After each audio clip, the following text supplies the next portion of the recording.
Reality recap. Hi everyone. Yes, I know you have the reunion. Yes, we have 2 more episodes. And then we have the reunion of I look like the slay. I look like a mom. She was like, you the one that look like you got a high body count hair. I fell the fuck out, y'all. Candace, has Deborah reached out to you to apologize after the episode aired showing Chris did not flirt with her? She wouldn't dare. She would get eaten for breakfast. Oh boy. No, she's doubling down. Why would you go meet with Ray J without talking to Princess or letting her know why? Like, she's trying to justify that she told her after the fact and not supposed to make it. What do you think of your ex-husband Jim coming out and saying you did not try to stop him from suing Shannon and Tamara? That's a good question. Well, I mean, if his memory is a little foggy about what transpired back then, that's okay. However, he did admit that I had nothing to do with the...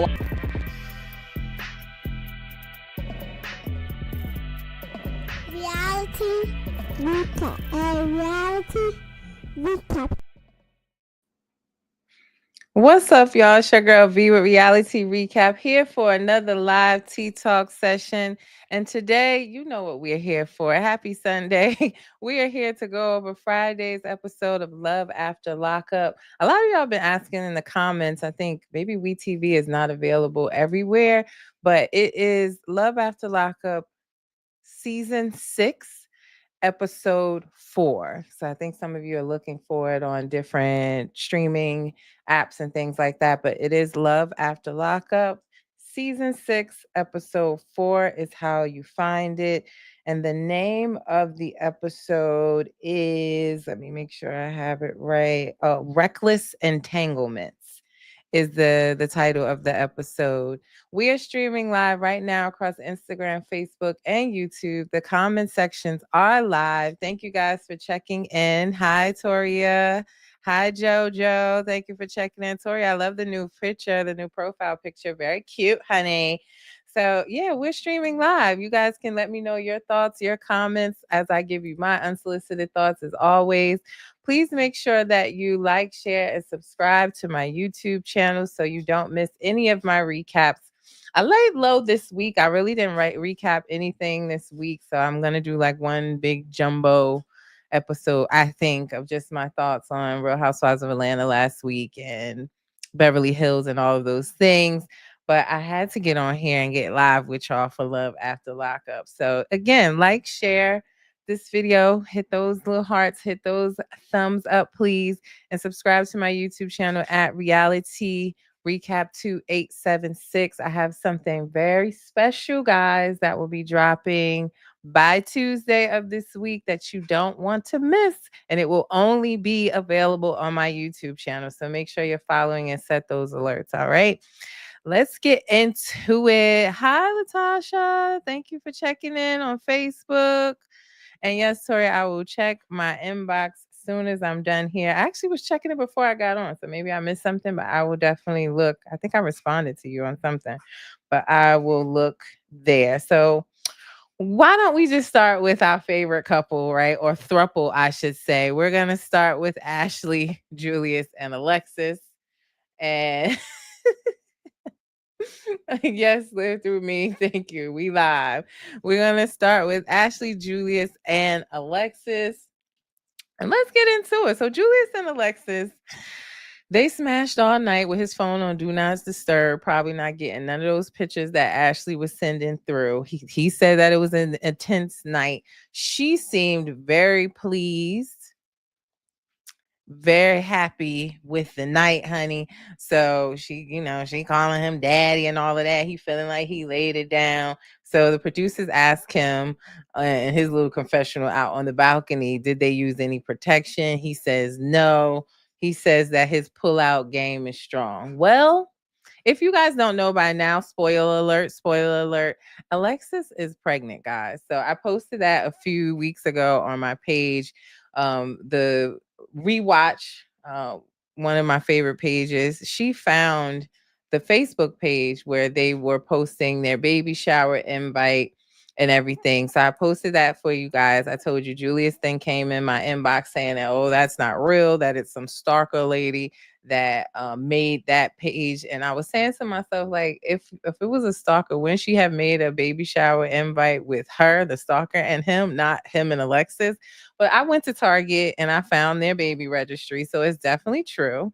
And then also shout out to, according to Amber, Julius and Alexis was spotted out a few days ago, and they were like in Walmart or in the grocery store somewhere, and she is huge, like not like that, but she's very, very pregnant, and Julius was spotted with her carrying a box of diapers. So his pullout game is actually not that strong as he thought it would be. And who would think that after being locked up for 6 years? But yeah, spoiler alert, Alexis is definitely pregnant, and Julius, like he said, his pullout game was strong. Not the case. Not at all.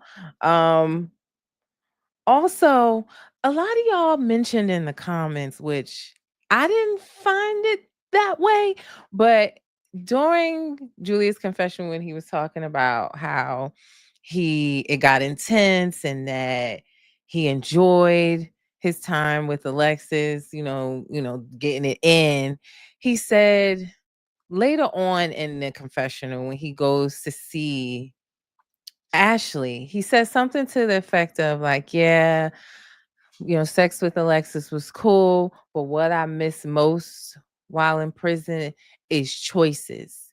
And a lot of y'all was saying or thinking that he meant like that he missed his choices of men in jail. I didn't take it that way. Did anybody else take it that way? Because like a few of y'all said that in the comments, and I was like, I had to go back and replay it.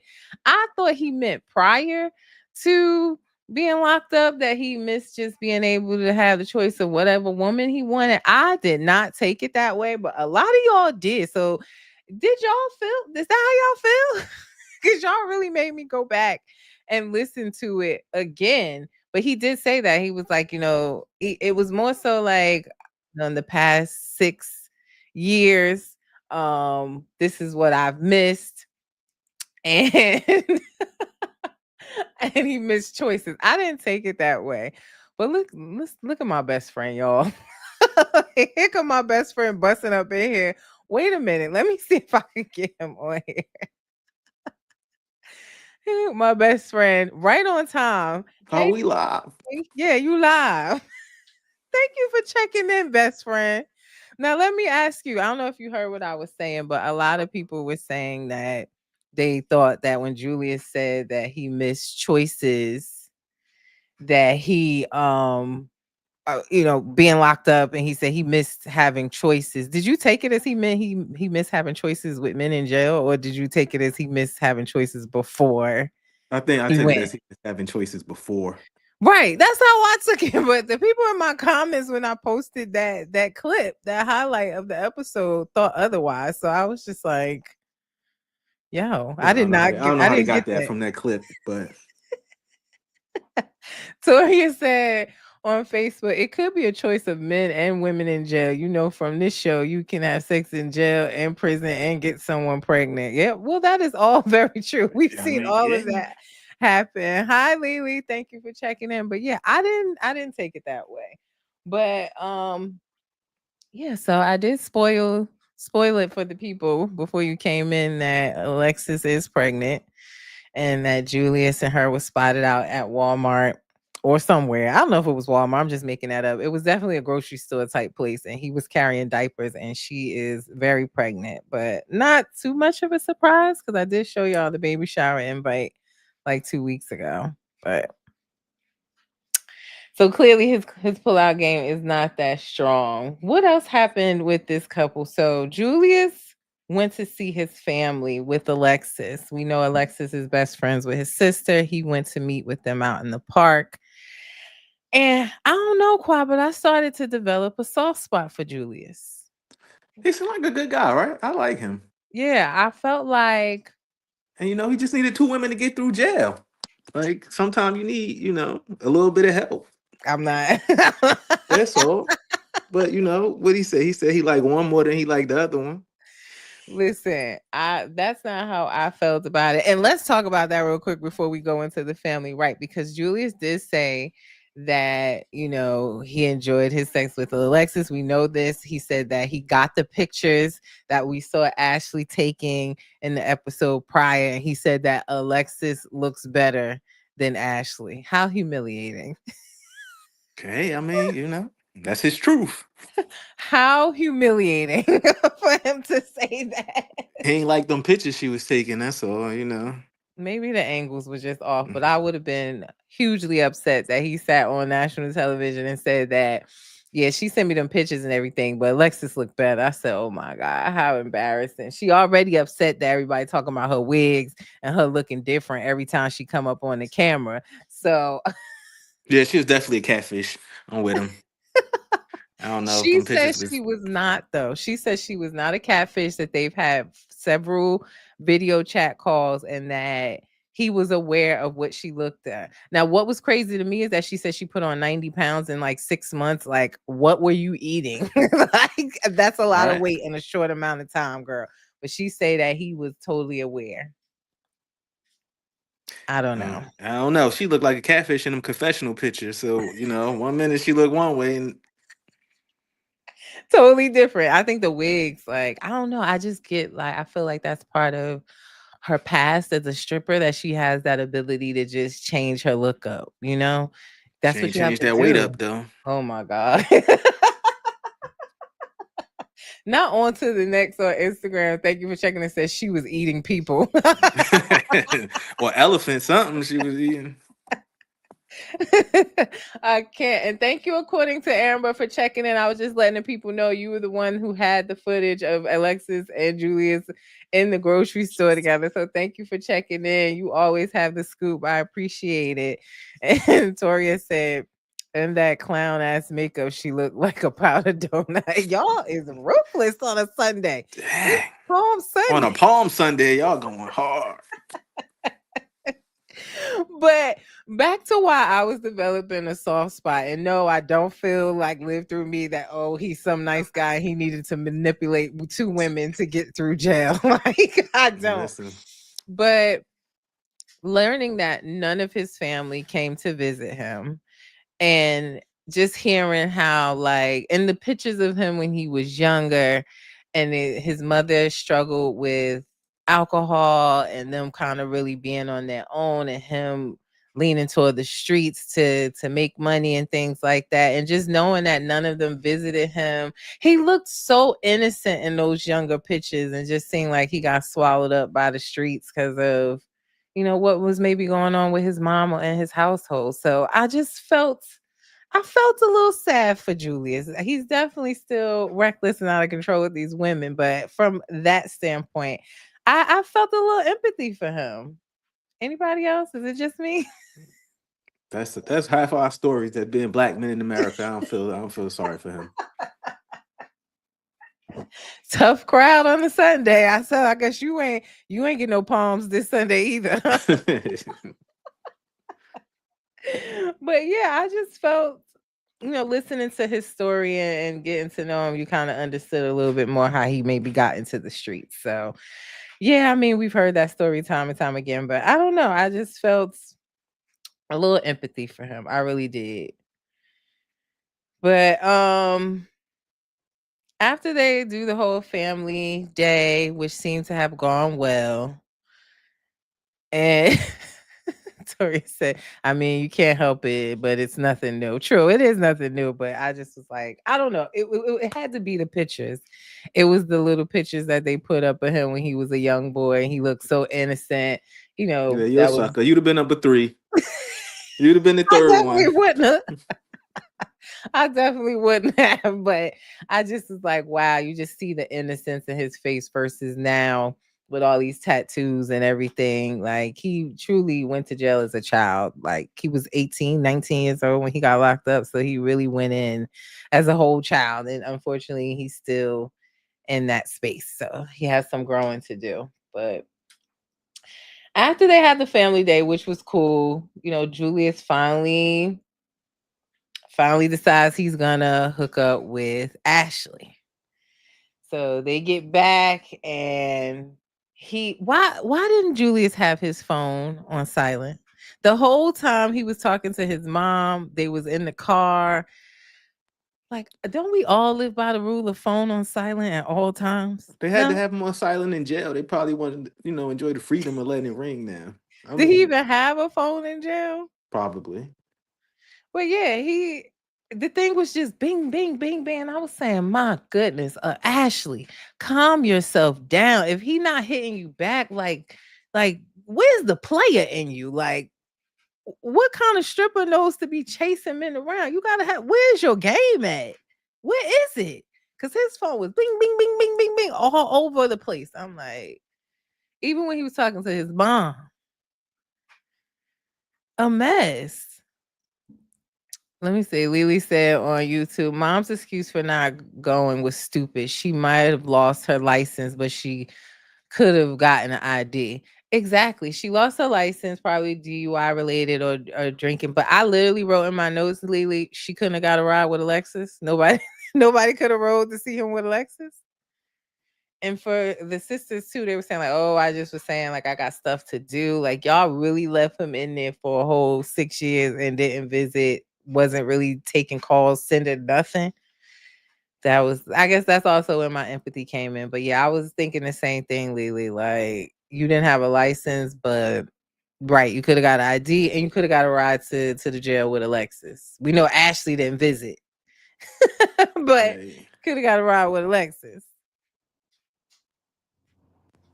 I don't know. But they then went ahead. They're heading home. His phone is binging, binging, binging, binging, pinging off the hook. And he's kind of setting himself up like, yeah, that's Tyler. I'm going to talk to Tyler. He want to hook up. And he goes out on the balcony to call Ashley. And this is where Tori is saying she looks like a powdered donut. Like she's doing her makeup. It's not done, I guess. But this is what he said she looked like a powdered donut. Do you feel like Alexis heard that conversation? The door was open. She had to hear it, That's what I was saying. The balcony was cracked. And it's not like this is Ace Ventura, right? Where they was closing the balcony and it was soundproof. Like I'm pretty sure she could hear. She was literally faced right there to the balcony. Like she was probably listening. What you mean? Did she hear? She was probably listening. She definitely heard it. But sometimes you gotta act like you ain't. She was stretched across the couch, like literally damn near with her ear to the balcony door. She had to hear that. I don't know. Or sometimes you don't want to hear it, That could have been it too. I know I would have been. It's a red flag that every time he has to have a conversation, he gets up and leaves the room anyway. Every time he has to make a call, he's going to the balcony to call Ashley. That's a red flag in itself. So, like, how would you feel? Somebody getting up and leaving the room every time they gotta have a conversation. That's the red flag right there. They just need privacy. Sometimes, everything ain't for everybody to hear. Oh my God, you should be his lawyer. You should be his lawyer. Let's see what some of these questions or some of these comments are saying. Tori said, at the end of the day, we're not going to blame people for not going to see people who made their own to be where they are. No one is obligated. I agree with you. I definitely not blaming him. I just, again, that was part of my empathy. Like, oh, his family ain't come see him. And then also just her excuse of losing her license. I wrote in my notes, like I said, she could have got a ride with Alexis up there. That's just my thoughts. But I get it. A lot of people get left in jail and nobody goes to visit them. And then right there, we got to put ourselves in their shoes, right? Then that's how you get in the mode of survival. And I'm going to talk to all these women. I'm going to get this money. I'm going to make sure I have what I need in jail. So that's kind of most of the time where it comes from, just needing to be able to survive on the inside. So I get that. Yeah, but maybe when he was outside in the streets, he left them. Maybe he ain't talked to them. Maybe, maybe they ain't benefit for whatever he was doing. So they like, well, you were selfish on the outside, now be selfish on the inside. This is true. That is a true statement. That could definitely be part of it as well. But yeah, they also say in the comments, Alexis heard that conversation too. And also saying Alexis is desperate for love and she have invested money, time, and energy. So she will ignore and think that she won. She's definitely ignoring. Like, she doesn't really address anything online. All of her posts are like godly quotes, Bro, she and said she spent $20,000 on him. She better ignore some stuff, get her investment back.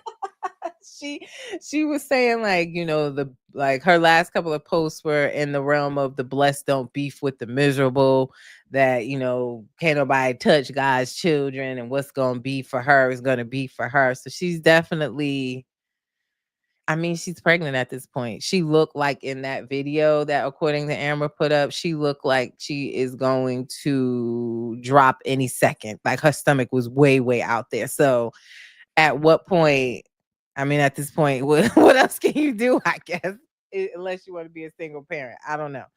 But yeah, so y'all think she ignored the conversation, that she heard it. I do think that she heard it too. And he comes back in and he's saying, but meanwhile, Ashley's so loud on the phone on the balcony too, right? Like, she's yelling, "Hey, babe, I'm still doing my makeup. What time you gonna be in 15 minutes?" And what she end up saying? "Love you." He said, yep. How many times is she gonna say "I love you" and not get a response? I'm telling you, where is her game at? Like, where's her stripper game at? I don't see it at all. I don't see it. Maybe that's why she quit that life to get a day job, because I don't know if she was that great at it. I really don't. Maybe she wasn't. Maybe she actually met up with the guys at the end of the night instead of staying in the room until they left. Well, that could explain why she's telling us she's 31 and she looks like 51. The streets don't wore her out. I don't know.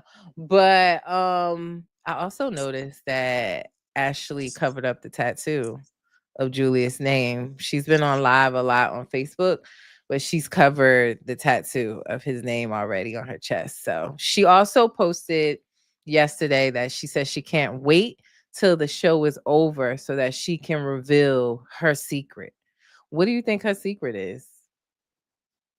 Maybe she was pregnant. I was thinking the same. I don't know if she's I pregnant. mean, like, the only right secret now. they be having, though. Like, what else we care about? This is true. That's true. So yeah, she's saying that she can't wait till the show is over so she can reveal her secret. So we'll have to wait and see. But y'all let me know in the comments too what you think her secret is. Thank you, Heart Gang, for checking in on Instagram. Heart Gang said, "Why does she look different with every picture they show of her?" Catfish. Not the catfish. Yeah, I don't know. I just feel like most of the pictures that they're showing us are very, very old. Like, they are not recent pictures. And I keep saying to myself, like, if these are pictures she sent him, she definitely catfish, because that's not what she looks like. Again, y'all talking about she ate whole people and that's how she gained the 90 pounds in 6 months.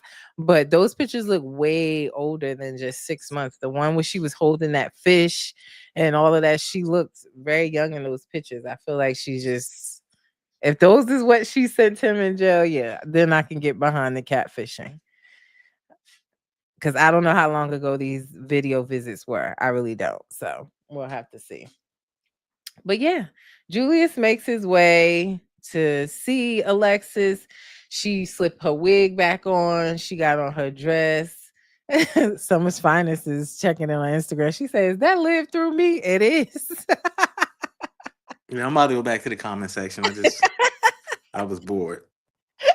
Well, thank you, Bestie, for stopping by. Go wreak some more havoc in the comment section, y'all. This has been my best friend since I was like 3 years old, y'all. So the person I'm always cutting up with on these shows. But yeah, that is my best friend. So he's gonna go back to the comment section and wreak havoc. But let's keep going. So yeah, Alexis put on her wig and she's eating beef jerky. I'm saying to myself, who wants to be kissing and doing whatever after you eating beef jerky? But she says she's so excited to see him. She is like elated, and she's saying, "I'm so nervous." And like, I guess she was grinding her teeth. So to avoid her grinding her teeth, she's eating beef jerky. and Julius arrives. And that's kind of our cliffhanger to what happens now. I thought we were going to see more because of the sneak peek that WeTV put up this week, but it's definitely a conversation that's going to come up next week where she is under the impression that they're in a relationship, and he said he turned into Portia from Real Housewives and said, "Who said that? Who said that?" So I don't know. We'll see more of that conversation, but I can believe Ashley. I don't believe that she's just totally delusional. I mean, she was delusional in the fact that thinking that he called her as a wrong number and that they were going to be in love and a family. Now that's straight delusional. But I do feel like the conversations that we're not privy to, he probably was telling her he loves her. He probably was telling her everything that she wants to hear. I don't know. Like, we haven't heard those conversations, but in most cases, when women lose it, right, the men are telling them something and then flipping it on them. So I definitely think, and again, like I said, he needed the money, which Ashley didn't really send any money though. So it didn't work on her other than her believing it. But that begs the question of, did he really like her, love her, whatever? Because he was telling her these things, allegedly, we don't know, but according to her, he was telling her these things, but she wasn't sending any money to him. She didn't do anything to support him other than talk on the phone. So there you have that. But I really thought we were going to see more in this episode, but we'll see that conversation next week. Heart Gang say chew gum or something, I guess, and not beef jerky. Someone's trying to say anything but that because it's not sexy. You don't think the beef jerky was sexy? I just was laughing at the fact that the bag was blurred out, y'all. It's too much. Who got another man, Toria? You talking about Ashley has another man? She was also talking about a man on her live recently, and she was saying how this man, but it doesn't seem like they're together, but she said that he's like low-key stalking her and he keeps posting about her, and she was going off about this other guy and like that he's mad at her or something like that. So I wouldn't put it past her. She should have had several if she thought that that was going to work out. Toria said he definitely has lied to her. I believe it. Yeah, I definitely do. I believe it. But I wanted to see more of that conversation of them meet up, but we'll see that next week. Now let's talk about, can we talk about Will and Courtney just a little bit? I know that Will is like our resident nerd of the season, but Will had me cracking up this episode. Let me make myself smaller really quickly just so y'all can see. So Will and Courtney, y'all see them under the Love After Lockup sign. Long story short, Will is a IT nerd. He has been dating Courtney for about, I think, 6 months or so. She's been locked up for a year. She got into some things when she was in her teen years. Used to be a straight A student, ended up with the wrong crowd. She was drinking, drugging, trying to support her habits. She was stealing cars and, taking them to the chop shop, getting paid, she said, about $2,000-$3,000 a week.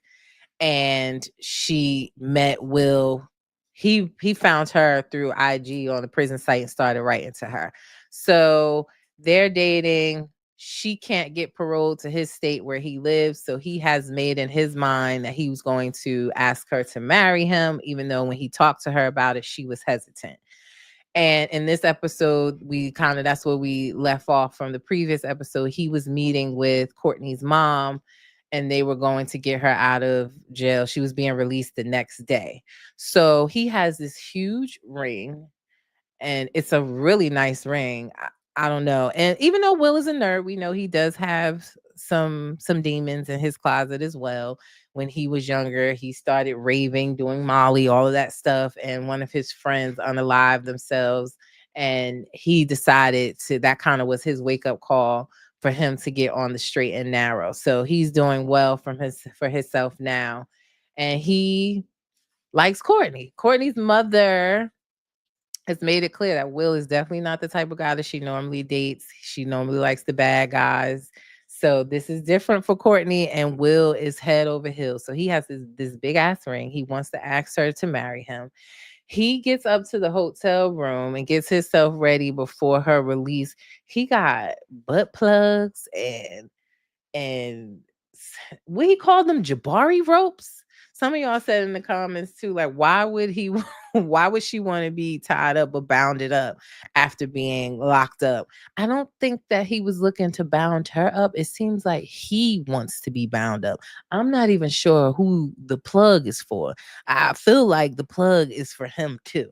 But he was kind of like, yeah, I can't wait to get her back here. He was like, in a few hours or so, all of these surfaces are going to be basically covered with bodily fluids, and you're not even going to want to touch the surface in here. I was like, oh my God. But typically, how we see with these, this nerdy guys that want to come home and get straight to it.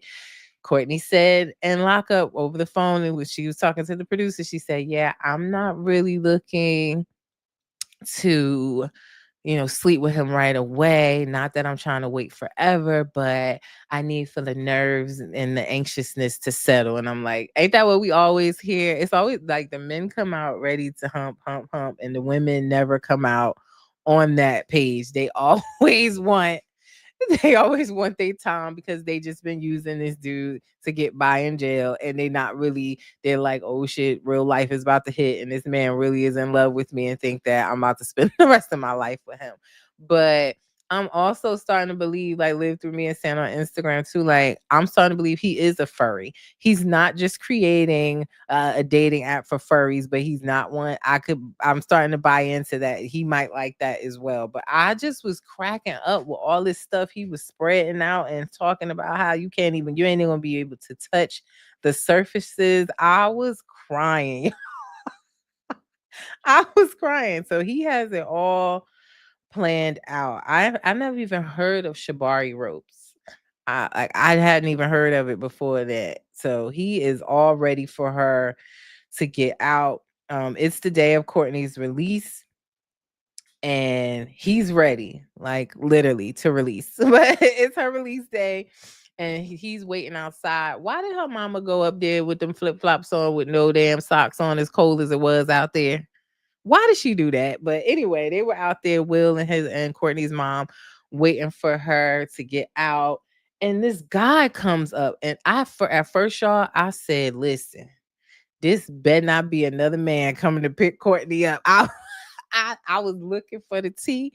It turns out that this other guy is just her sponsor, but I got my eye on the sponsor. I'm saying, because when she was released, he was like, yeah, babe. And he was like, oh, no, I shouldn't have said babe. I just say that all the time.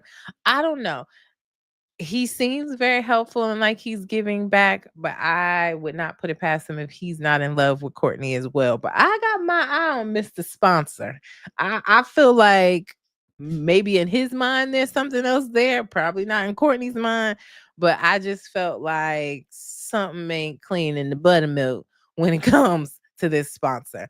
But I really was like, oh my God, please do not tell me this man got plugs and ropes and a big ass engagement ring just to find out that there's another man coming to meet them. Because the mother was like, I don't know who that is either. Is something going wrong with her release? Like, why is this man coming over here to talk to us? And I found it weird that the mom or Will had ever heard of this sponsor. Live Through Me said he's sponsoring the P.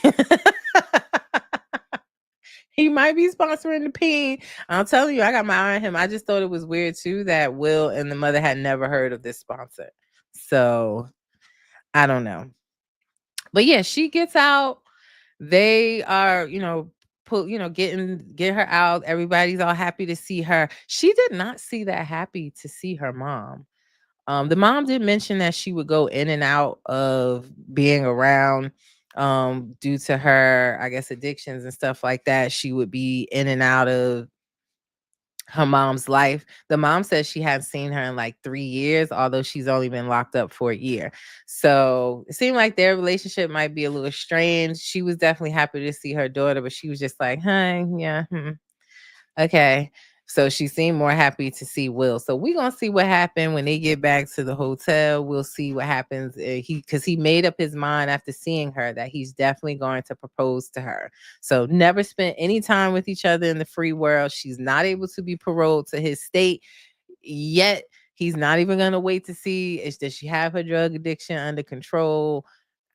He's gonna jump ahead and propose to her, and we'll see how that goes. And if she's, again, I'm curious to find out who are these ropes for, who's the butt plug for. Is it for him? Is it for her? I have no idea, but I'm curious to see. Like, I don't know. This is the first time that the nerdy couple actually had me cracking up. Like, like usually that's like the couple that I'm like not that interested in on the season, but I'm actually intrigued by Will and Courtney. I really am. So I'm interested to see how this turns out. Hi, Bionic Badass. Thank you for checking in. But yeah, I cannot wait. I definitely am into this couple. I am. So who else should we talk about? Let's talk about Brooke and JK, y'all. Let me put them up here big so y'all can see it. Brooke and JK. Is my banner in the way? I'll take that off for y'all. So Brooke and JK are up here in the corner, right? So we know that, long story short, he was released in the previous episode. This is their first time spending time in the free world. They go back to his mom's house for the night. Why does his mom and stepdad have a roommate? I didn't understand that. But they have a roommate at their whole grown age. They have a roommate, and the roommate has decided to give up her room for the night so that Brooke and JK have somewhere to smash. They get into this room, and this woman, she's an elderly woman. So there's like a bedside potty in the room. There's urine buckets. There's guardrails on this little ass bed. It looked like a hospital bed almost. And this is where he wants Brooke to stay with him for the night and smash. So she's not into it at first. He gets a little upset, like, listen, why can't you just be happy that I'm out, that we're spending this time together? He's on house arrest, so he can't go anywhere, go to a hotel or anything like that. So she's just basically gonna have to deal with it. They start kissing or whatever, and I don't even know how they were able to have sex on that little ass bed. And what grossed me out, because y'all know shit like this will gross me out and it will take my attention away from the show, and I end up having to rewind it a couple of times because Courtney's mom, that cold sore up here that she tried to hide with makeup, had me distracted. I had to rewind back a few times to hear what they were saying. And the thought that they were in this woman's room, don't know if she changed them sheets or not, and they did not take a shower. Like, he got out of jail that morning. They went to eat. She's in this nightgown, this onesie nightgown that she done had all day in that Texas sun and heat. And they get in this woman's bed and start climbing on each other and kissing. I was like, I had to pause it for a minute. I really did. Like, I really had to pause it, Tori. So here you go. You know, that's how my mind is. Like, my attention to detail sometimes when I'm watching these shows really cause distractions. Like, they climbed up in this woman's hospital bed and started like, ugh. I was like, how did you go from not even want to be there to y'all full on into it? Like, this woman ain't even have no Wi-Fi. What are we doing? Like, I just can't. I really can't. Looked at me, said, you know, she had a pee pad on that bed. That's what I was saying. Like, why would you even want that woman's room? Why would you even do that? It was just a hot mess. So they said that was not a cold sore. I thought it was a mold. It was not no mold.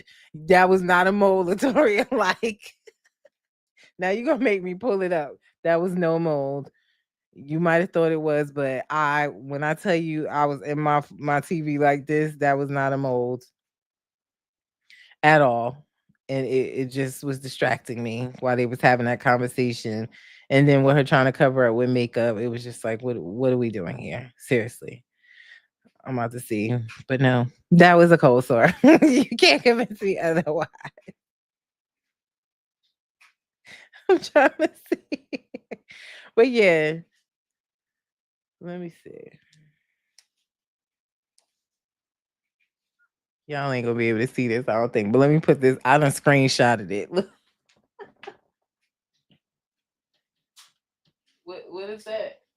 And she covered up with makeup. That is not a mold.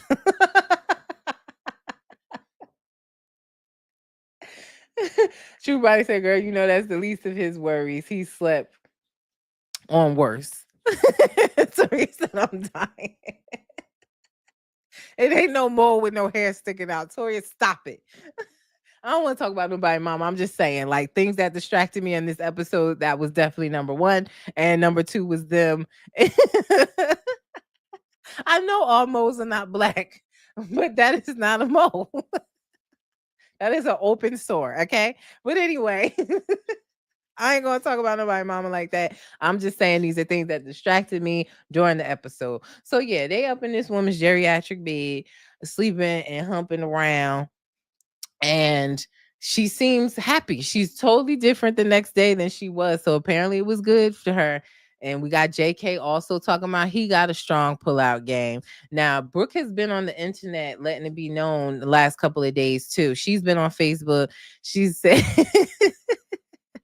Brooke is saying that her and JK is not together. She's, clowning him and saying she's moved on, that she got her another man, but they are not together at this time, according to Brooke on Facebook.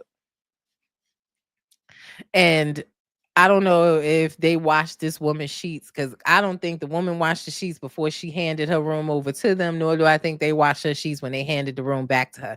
And the woman seemed very happy to give up her room for that. She was like, go get it. I can't get none. You go get it. I was like, oh my God. It was a very weird situation, to say the least. But they get up the next day. They're in the car. I think they're going to his parole officer or something like that. And they're in the car, and she's upset with JK because she's saying like he's on his phone too much, that he's been on his phone since 3:00 in the morning. And he's saying like, well, I haven't had a phone in, 6-something years. Like, I'm excited to have my phone and be able to connect with people.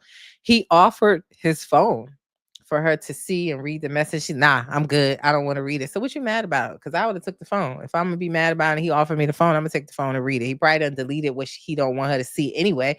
But he offered the phone. He said, I ain't got nothing to hide.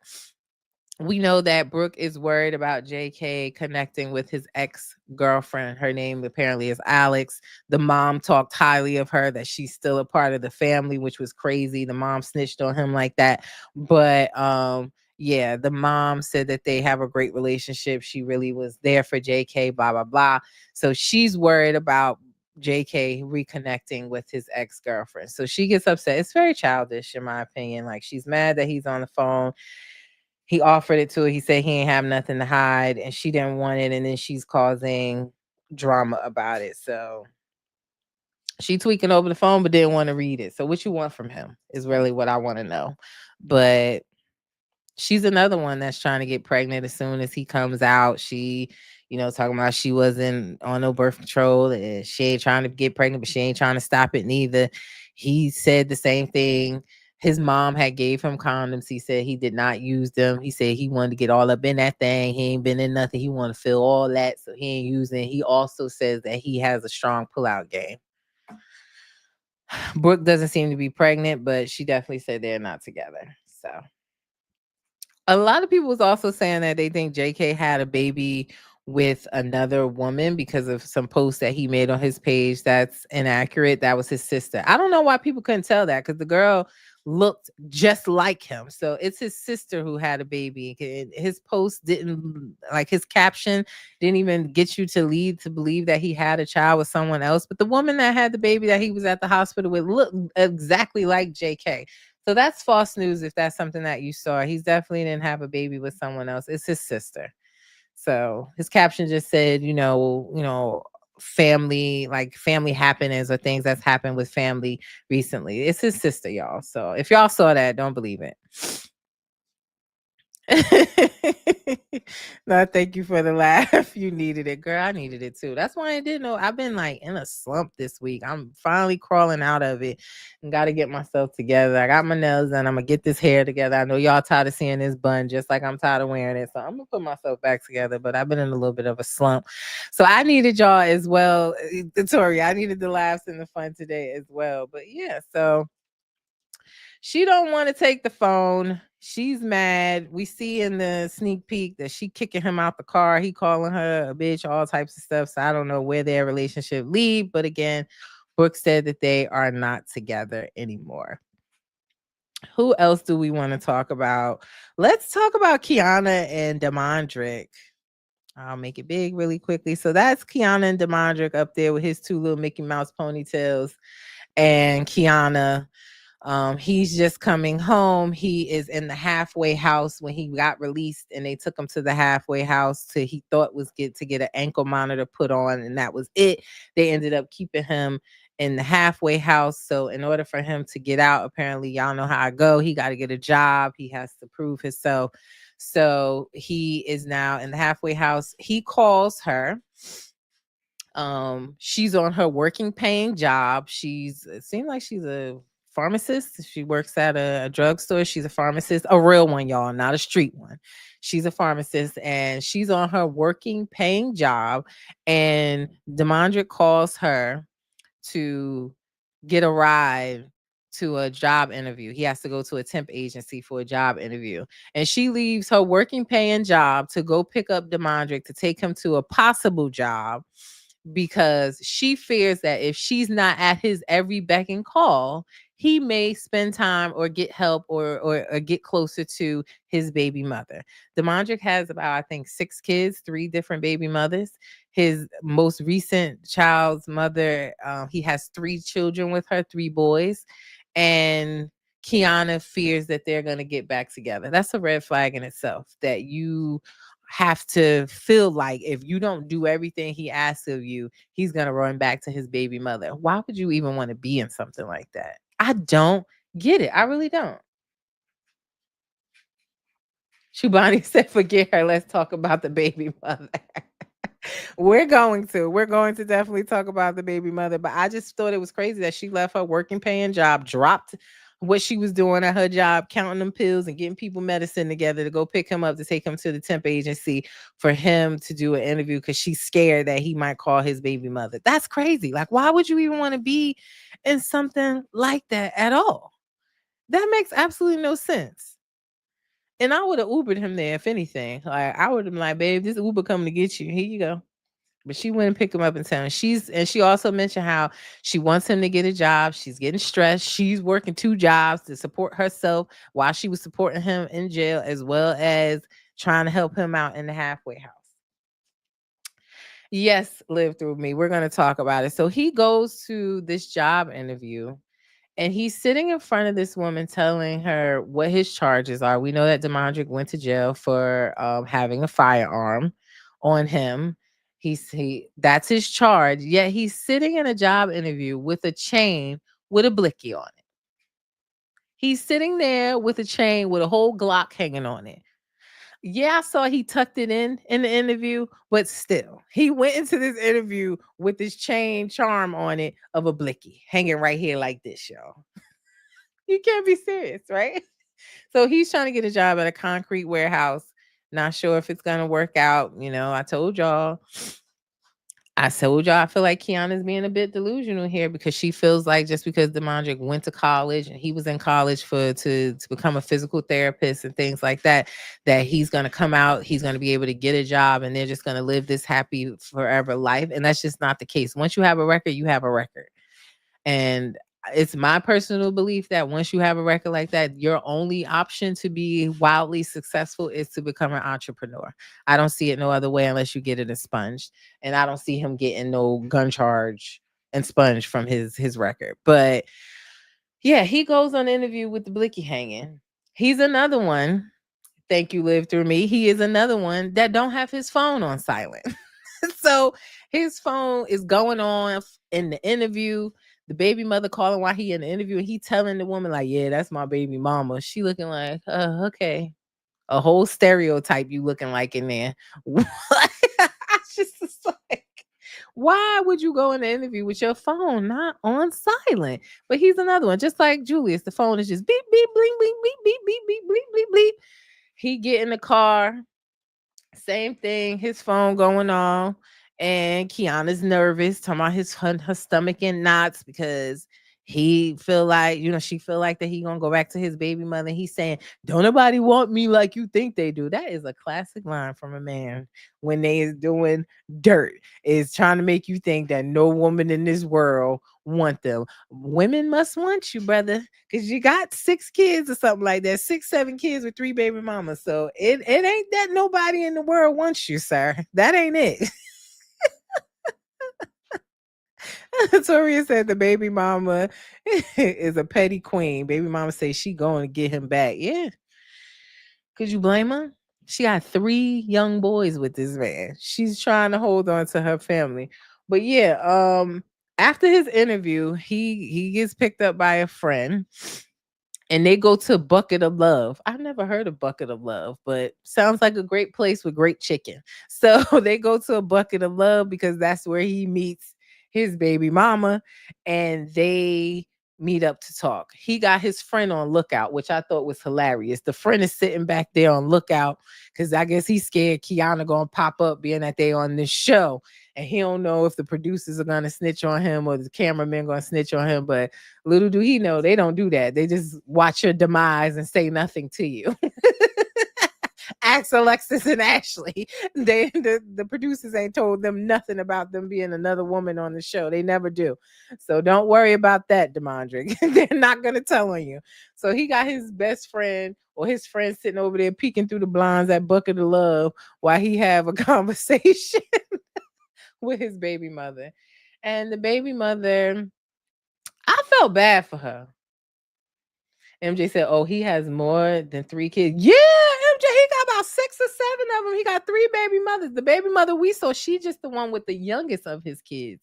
Yeah, he got a whole bunch of kids, MJ. And thank you for checking in on Instagram. But yeah, 3 is not his limit. He got about 6 or 7 and 3 baby mamas. And yeah, the one we saw is just the one with his youngest 3 kids. So I felt bad for the baby mother in the sense that he is definitely stringing her along. Some of y'all gonna say different, but I feel like although he's not saying that he wants to be with her, he's not saying that he's completely done with her either. She was honest in her feelings, saying like, "Look, I can't make you change your mind about your current relationship, but I wish you would have jumped in something so soon. I wasn't necessarily over you in our relationship." He admits to probably talking to her, clinging to her more than he should probably do. He says something weird like, "Well, how do I know this is what I want if I don't experience other things?" You've been experiencing other things, right? This is your 3rd baby mother. You've been experiencing. What are you talking about? It's either you want to be with her or not. And I feel like, unfortunately, she's not gonna hear clearly through his words. We know that because she popping up at the barbecue, but she's not clearly listening to what he's saying, and he's kind of stringing her along, like dangling a carrot on a stick. And he's saying like, I got love for you, I always will, but I'm just trying to try this and see, it's just real muddy. It's not clear cut. Nah, this is over. It's really muddy waters, in my opinion. So she's saying that, yeah, she's gonna pop up at the barbecue because he invites her to the family barbecue, knowing Kiana's gonna be there. But hey, that's his baby mother. They're gonna have to co-parent and figure it out. I'm hoping she's bringing the kids. But yeah, she is invited to the barbecue. She said that she gonna get her family back. She going to the barbecue wearing something real nice and tight, and she gonna make things spicy. And I'm here for it. Look like, yeah, look through me say, yeah, she's showing up as something spicy, and I'm here for it. It definitely looked like a mummy outfit from Amazon, but it's spicy nonetheless. Is Summer's Finest still on? I don't know if she's still on Instagram because I actually saw Summer's Finest sister in that outfit. She wore the dress version of it, and she was a mummy, like a sexy mummy for Halloween. And that's what this woman is wearing to the barbecue. That's what I saw step out of the daggone car. It's like an outfit with the little strings hanging or whatever. So yeah. But spicy nonetheless. She had on her little tight pants and her tube top, honey, and she coming to ruin Kiana's relationship. This is why I don't like dating men that have children. This is why, especially when they're young. You know what they say? If the children are under 5, the relationship is still alive. Okay, so it sounds like her youngest is about 3 or so. I heard them say. So she wants her family back. She don't know what, I mean, he was with Kiana before when they were younger, but that's what they say, honey. If the baby's of under 5, the relationship is still alive. That's the motto. Chubani said, I think his girlfriend just doesn't want to take the L to his baby mama after all this time. And said it's more of an ego thing to me. You think it's more of an ego thing with the baby mama or with Kiana? Let me know. But the baby mama to me seemed like she want her family back. She want him to come home. She wants to be a family. She wants him there to help raise them 3 boys. That's how I feel. The way she was talking, she like, oh, you feel like Kiana just don't want to lose him to him. I don't know, Kiana. I don't know if Kiana is holding on to what they had when they were younger or what, but she's doing a whole lot to save her ego, leaving her job, spending all her money, working 2 jobs. That's a whole lot for an ego. At some point, you got to put the ego down and say, I'm tired. I just want to work 1 job at this point. So yeah, but the baby mama, she want her family. And she gonna fight for it. And I'm actually on the baby mama side. I want Kiana to wake up and realize that you in a relationship, working 2 jobs, scared that he's talking to his baby mother, talking about your stomach and knots. That's not love, boo boo. That's not love. So I want her to wake up and I want him to get it together with one of his baby mothers and make it work. But I'm on the baby mama side. I ain't gonna lie.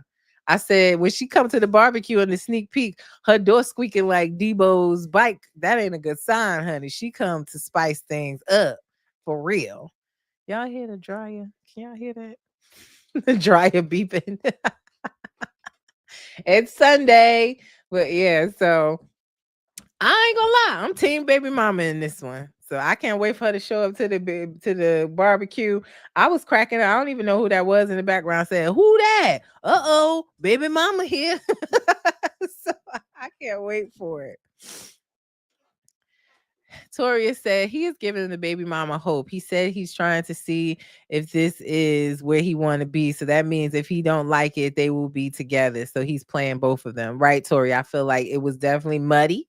It was not clear cut what it was that he want or that it, and if I was Kiana watching that, I would have felt some type of way because it's not saying, listen, I called you here today to let you know we're going to strictly co-parent. We're going to figure that out. I'm in love with Kiana. I'm moving forward in life with her. That's not how the conversation was. It was kind of like, well, if you want to wait around and see what happens, you're more than welcome to. It's crazy. And she's, unfortunately, I feel like going to wait for him to figure it out. That's the sad part. So.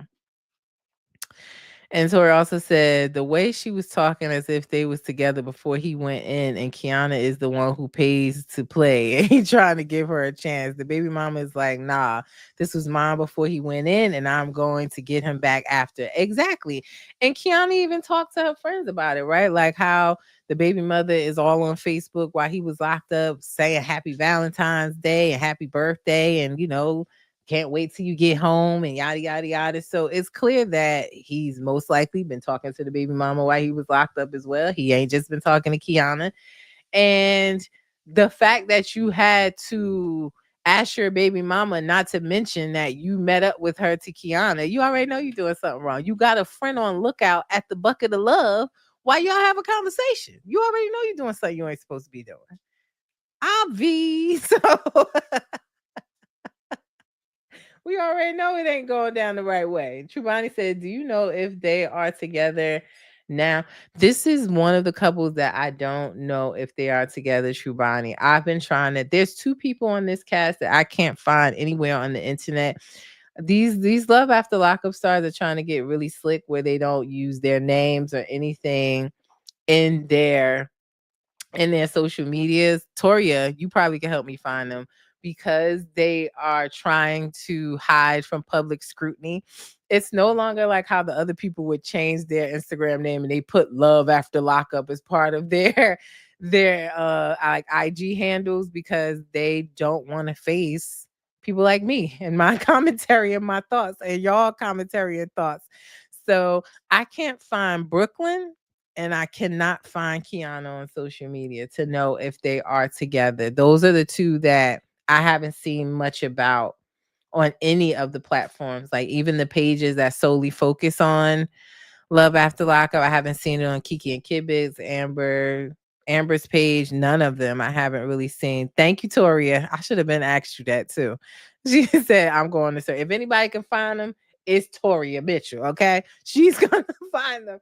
So if you do, let me know. But those are the two that I cannot find anything on them. And I've really been trying hard. I'm not ashamed to say. So, True Bonnie, good question. Toria's on the case. And if anything, y'all know I'll post about it. But yeah, so I can't wait. I can't wait for the barbecue. I can't wait for the conversation with Ashley and Julius, the who said that conversation. I can't wait for Will to get Courtney back to the hotel room. I'll have so much to look forward to in this show. I ain't gonna lie, but we got two more couples we're gonna talk about. We'll talk about Brooklyn and Brian really quickly because I always make it a little bigger so y'all can see them. Brooklyn and Brian, y'all see them right over top of the Love After Lockup sign. So Brooklyn and Brian went to high school together, but they did not date in high school. She just had a crush from afar. And they talked a little bit later in life after high school. He got locked up and she decides that she's going to hold him down the 6 years he did in prison. And they seemingly made it official as a relationship towards the last year of his time in prison. It was giving, well, I'm almost on my way out. I need her to continue to take care of me. Let's make this official. She has already known that he was dating other women while he was locked up. She said that he got really close with a woman in New Jersey and that her and her sister was, joking about coming to blow New Jersey up. Good try, girl. You don't want to mess with us Jersey girls. But he was apparently messing with somebody in Jersey and she said that he had to cut it off. He goes to the halfway house in the episode prior. She gets his belongings from the halfway house, things that he had during prison, and he had a tablet in prison. In his tablet case behind the tablet, she finds pictures of a baddie. You can see it was blurred out, but she's a baddie. Like she's giving 10 across the board, like black out, small waist, big booty. She's giving all of the baddie vibes, and she sees the picture and she goes crazy. He calls her collect and she's questioning him about the picture. Who is that? She asks why he ain't got a picture of her in the tablet. Might be rude, but I'm saying because your picture can't fit back there, sis. But that was just me being rude. I ain't gonna hold you, but it's giving baddie. Some of you guys said that you think that is just like a video vixen or IG model. It seemed like in this conversation, this is a girl that he actually knows, not just somebody he might have been, dilly-dallying to while he was locked up. It seems like he knows this woman that was in the picture. And I told y'all in the trailer, it looks like he is in a hotel room with a woman with a nice body and she's in some blue lingerie and he tapping on the butt, he's smacking a big butt. So I really think that he knows this girl. But she's upset and wanting to know why it's not a picture of her beyond there. He hung up on her. Making a collect call and hanging up on somebody is nasty work. Like you need her, not the other way around. But he makes a collect call and hangs up on her because she's questioning about this, about this girl. He ends up calling back and he's laughing. He's like, yo, it's not that serious. It's someone I knew, someone I was talking to, yada, yada, yada. But it's not that serious. He's laughing like it's a joke. She's like, oh, you really messed me up. And he's like, yo, I ain't even out there yet. And you're already mad at me. Like, give me a chance to come out and prove myself. And he ends the conversation like, love you, dude. Huh? I can't. Tori, you said he said it's an IG model. Listen, Tori, I don't believe that. I don't believe it. I'm gonna go back. Look at the trailer again, Toria. Look at the trailer of this season. That is him in this hotel room smacking on the booty. I don't believe that's just some video vixen IG model that he don't know. It seemed like to me that he knew her. I can't wait for the season to unfold, but I think he know her, Toria. So we're gonna have to wait and see. But I didn't get the whole love you, dude. That was weird. And she like, I love you too, Brian. So sad. She also talked about how she has traumas from past relationships. Never a good idea to bring that into your recent one. But something about how he was messing with somebody while she, like, I think it's her child's father, like he was messing with someone while she was at the hospital giving labor. Something wild like that happened in her past relationship where she was extremely hurt after being cheated on. So she has her guard up with Brian, but not enough that you don't think that this man could just be after your trust fund, or he's in there and not talking to other women. I don't know. You already know he was talking to other women, so good luck with that. Tori said that was weird, to do part. Why would he say that if he's locked up? Yeah, I was like, was he not talking to her, Tori? Like, was he talking to somebody in his background at the halfway house? But he played her like it was a straight joke. Like, it's nothing. I was like, yeah, he lying and laughing, girl. Red flag. Chubani said, he told her, why would I put a picture of my girl on his people for people to see? They say that a lot in jail. Like, they're not gonna use your picture because they don't want other men to see you in jail, so they're gonna use other women's pictures and stuff. Okay. That's why I said, Chubani, he's just lying and laughing.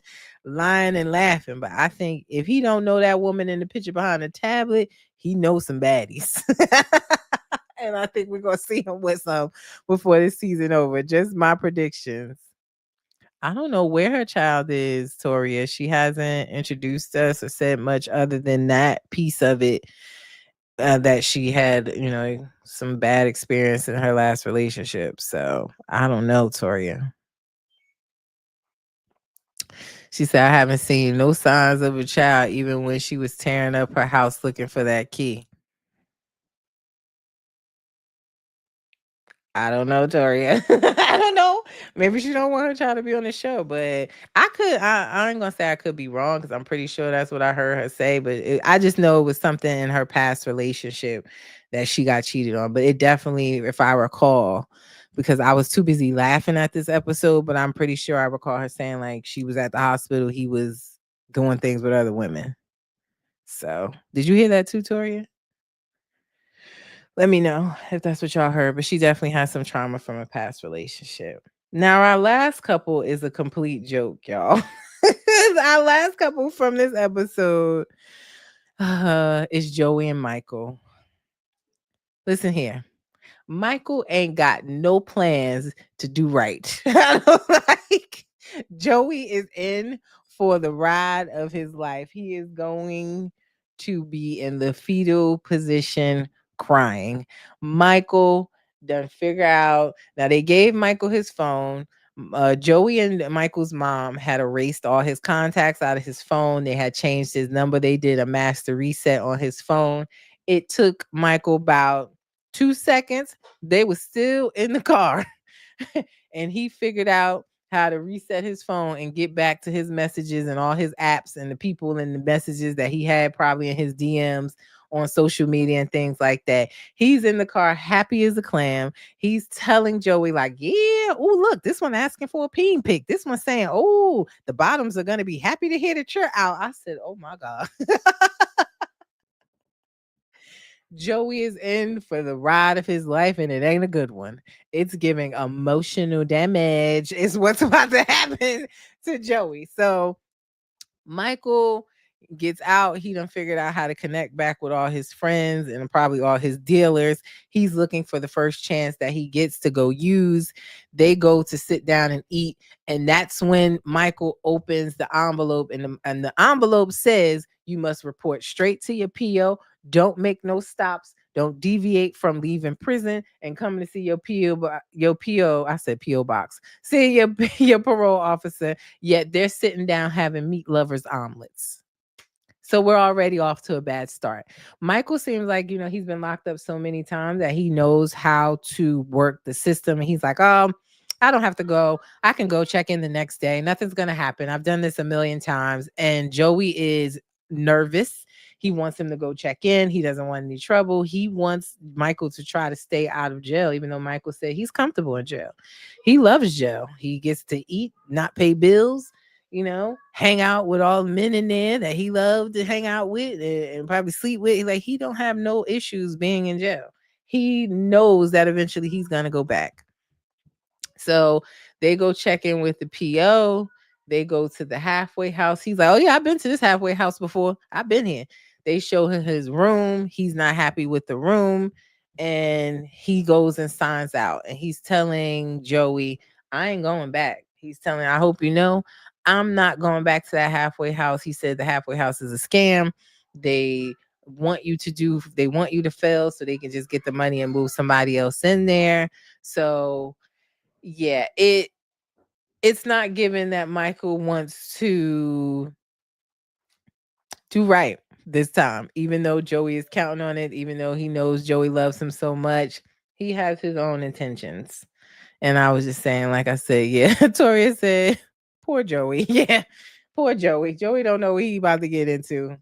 And he said he started crying by the tree at the end of it, at the end of their scene, saying, I just love him so much and I just want him to do well. You can want all you want, but Michael has to want it, Joey. And Michael don't want it. Michael want to use, Michael want to hump around, and Michael want to head on back to jail.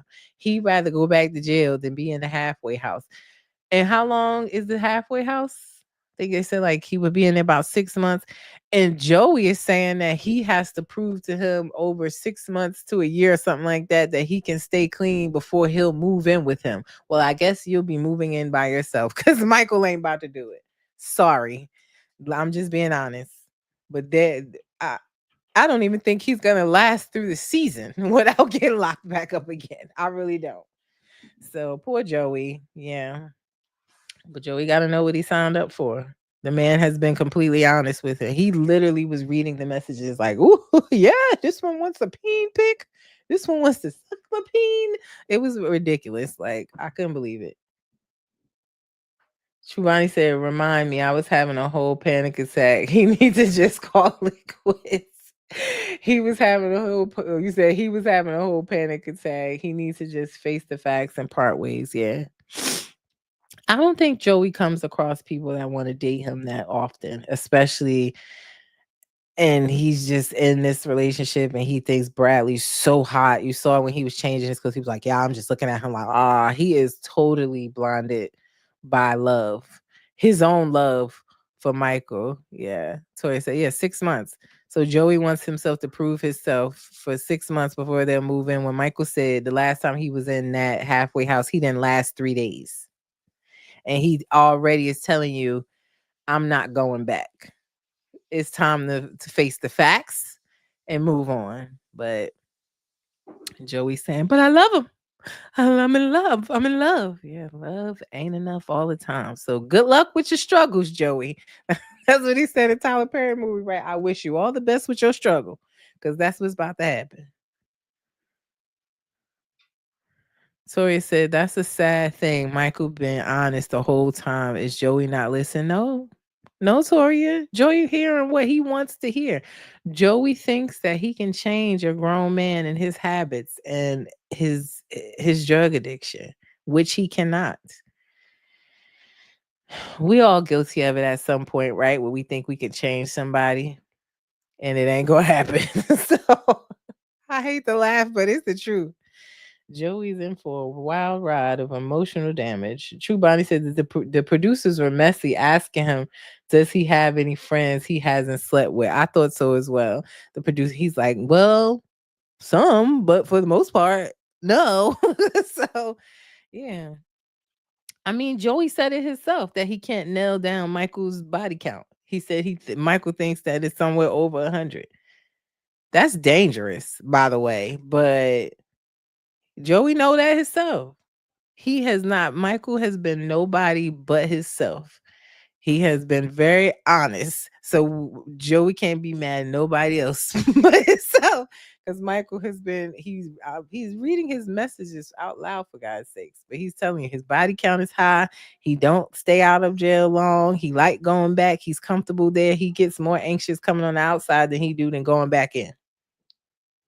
So that's all on Joey. What can we say? But guys, that is my thoughts on Friday's episode of Love After Lockup. I am enjoying this season. As always, the foolishness just be having me cracking up every single time. It's messy. It's drama filled. It's stressful. Not for us, for some of them, but I'm enjoying the season. I ain't gonna hold you. So here is this week's lineup. Y'all, please set y'all alerts because I cannot give you a specific time. It's a whole lot going on this week. The kids start spring break. One of my daughter's birthdays is this week. They got Easter parties at school. Like, it's all types of stuff going on. One of them in track. I done decided that I'm going to be an assistant track coach. All types of stuff going on. So all I can encourage you to do is set your alerts because I will be recapping Real Housewives of Atlanta tomorrow. We have everything else. We got Love and Hip Hop Miami, which is 2 episodes away from the season finale. So it's about to get a little bit crazy on Love and Hip Hop Miami. We got Love and Hip Hop Atlanta, all of the things. Love and Marriage Detroit is back, y'all. But I think I'm going to just do a green screen and give y'all my thoughts on it because the season premiere was whack. I'm not feeling Love and Marriage Detroit. I really am not. So they have not deemed themselves, unfortunately, worthy for a whole podcast episode yet, but I'll give y'all my thoughts on it.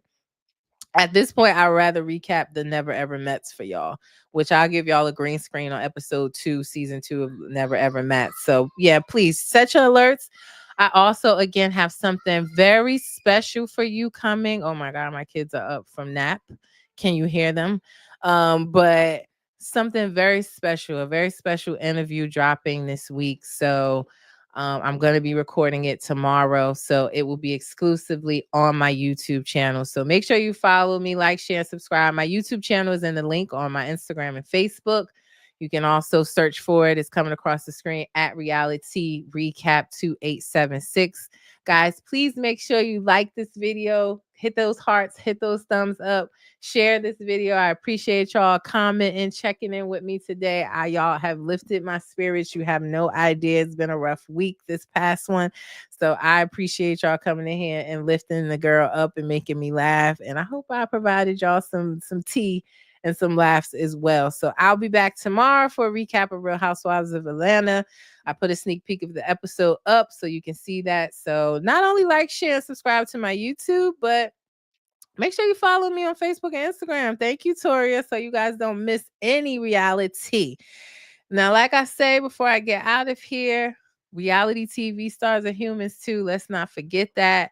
Look out. I got something very special for you guys. So be on the lookout. It's your girl V with Reality Recap. Y'all enjoy the rest of y'all Sunday. A very special one, Palm Sunday. Y'all enjoy.